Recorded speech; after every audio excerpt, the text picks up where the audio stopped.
Student Naima যায়, এইসব ছাত্রলীগ, যুবলীগ, ছাত্রদল আর police কেউ থাকবে না, টিকবে না। আপনারা কোনো নিউজ তো ছড়ান না, একমাত্র যমুনা টিভি ছাড়া। আপনারা এখানে যত সব বাতাবি লেবু ছাড়েন, বাতাবি লেবু, বুঝছেন? আপনারা হুদাই এরকম শোনেন, আপনারা এখানে হুদাই প্রেস নিয়ে আসছেন, বলেন আপু বলেন। আর যমুনা টিভি ছাড়া আর কোনো প্রেস কোনো রকম আপনারা সবাই ফেক এখানে, সবাই হাসিনার চামচা। আপনারা একটাও ছাড়েন না, আপনারা একবার মিথ্যা কথা বলবেন না। স্যাটেলাইট এখনো ওপেন আছে, ওইখানে ছাড়েন। কোনটা ছাড়ছেন দেখান, আপনাদের এমপি চ্যানেল দেখান, কোথায় আপনারা ছাড়ছেন?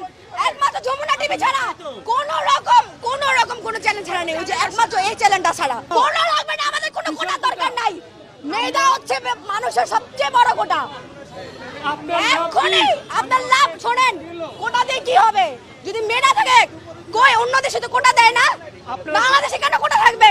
আপনারা ভার্সিটির মানুষ, ভার্সিটির স্টুডেন্ট দেখেছেন, কলেজ আর হাই স্কুলের স্টুডেন্ট এখনো দেখেন নাই।